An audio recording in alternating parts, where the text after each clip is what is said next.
Teacher, ഇത്രയധികം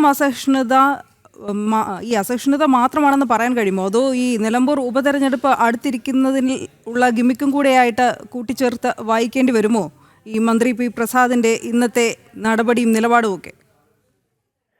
ഇവിടെ കേരളത്തിലെ രാഷ്ട്രീയക്കാർ, ഇവിടുത്തെ മുഖ്യധാര രാഷ്ട്രീയ പാർട്ടികൾ എത്തിച്ചേർന്ന ഗതികേടിന്റെ ആഴം നമുക്ക് ഇതിന് മനസ്സിലാക്കാം.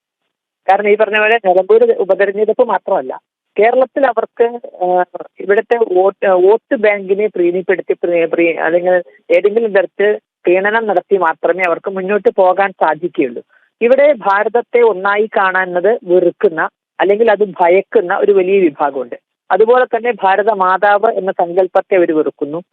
അതിലൊക്കെ ഉപരിയായി ഒരു സ്ത്രീയെ ആരാധിക്കുക എന്നത് അവർക്ക് അംഗീകരിക്കാൻ പോലും സാധിക്കുന്ന കാര്യമല്ല.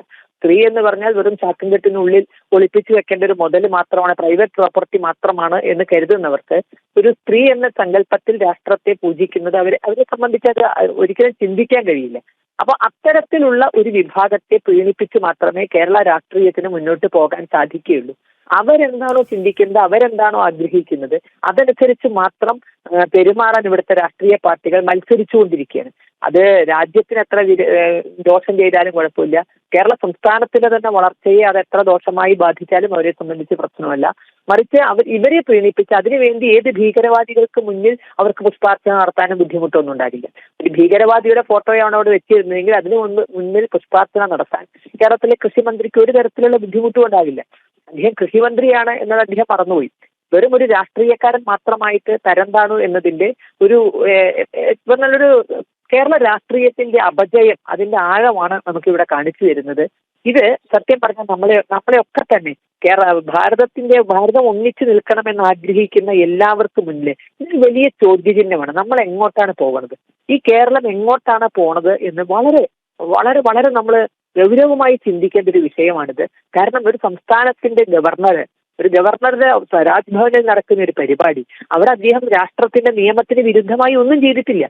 അതിൽ നിന്ന് ഒഴിഞ്ഞു മാറാൻ, ഗവർണറെ പോലും അവഗണിച്ചുകൊണ്ട് ആ പരിപാടി അവിടെ നിന്ന് മാറ്റിക്കൊണ്ടുപോകാനും ഒക്കെ കേരളം വളർന്നുവെങ്കിൽ ഇത് വളരെ ഗൗരവത്തോടു കൂടി തന്നെ കാണണം. ഇത് കേരളത്തെ നാളെ വിഘടിപ്പിച്ച് വേറെ കൊണ്ടുപോകാവുന്ന തലത്തിലേക്കുള്ള അടിസ്ഥാനപരമായ പ്രവർത്തനങ്ങൾ ഇവിടെ നടക്കുന്നുണ്ടോ എന്ന് ഉള്ള ഒരു ഭയം കൂടി നമ്മളിൽ ഉണ്ടാക്കുന്നുണ്ട്. തീർച്ചയായും ടീച്ചർ ഒന്നുകൂടി, കാരണം രാജ്ഭവന്റെ സെൻട്രൽ ഹാളിൽ സ്ഥിരമായി കാണാറുള്ള ഈ ചിത്രം ഇപ്പോൾ മാത്രമാണോ ഈ സർക്കാരിൻ്റെയും കൃഷി വകുപ്പിൻ്റെയും കൃഷിമന്ത്രിയുടെയും ഒക്കെ ശ്രദ്ധയിൽപ്പെട്ടത് എന്ന ചോദ്യം കൂടിയില്ലേ? മനഃപൂർവ്വമായി ഉണ്ടാക്കിയ വിവാദം തന്നെയല്ലേ ഇത്? ധാരാളം നമ്മുടെ കേരളത്തിലെ വളരെ മഹാന്മാരായവരുടെ പ്രതിമകൾ പല ഭാഗത്തുണ്ട്. പല ചടങ്ങുകളുമായി ബന്ധപ്പെട്ടതിൽ പുഷ്പാർച്ചനയും ഒക്കെ നടത്താറുണ്ട്.